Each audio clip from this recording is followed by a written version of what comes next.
Kalau yang tadi pilihan di kawasan Ciledug, Tangerang, Banten, saudara. Kalau yang satu ini ada di Kabupaten Situbondo, Jawa Timur, yang memiliki panjang garis pantai 154 km dan beragam lokasi sunset yang bisa dikunjungi. Salah satunya dermaga senja Pantai Bletok, Bungatan. Selain pesona sunset di sini juga pengunjung bisa menikmati jajanan tradisional.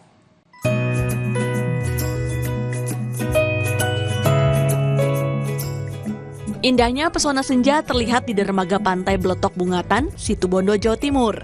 Pemandangan bak lukisan alam yang menakjubkan terhampar di ufuk barat saat matahari hendak tenggelam.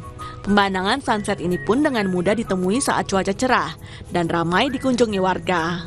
Tak hanya menikmati keindahan alam di bibir dermaga, kini para pengunjung pun disuguhi aneka pasar kuliner jadul.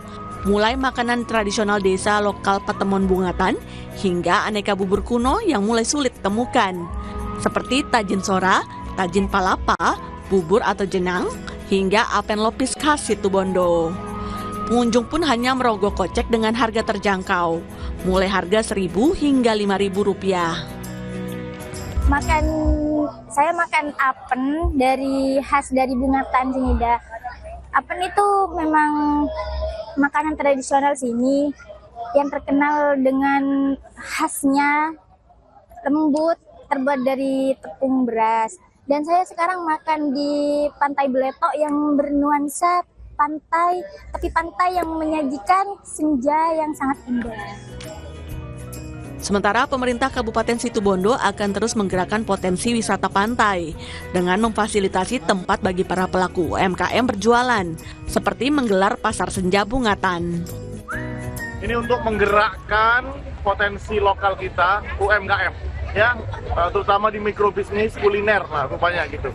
Ini kuliner senja Bungatan. Jadi Situbondo itu kan panjang loh, dilintasi jalur pantura paling panjang. Dan banyak spot-spot wisata di situ. Nah, kita gerakkan dengan kulinernya supaya orang banyak mampir ke sini.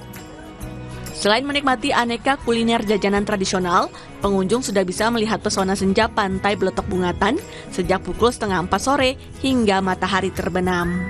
Rendra Farandika, Kompas TV, Situbondo, Jawa Timur.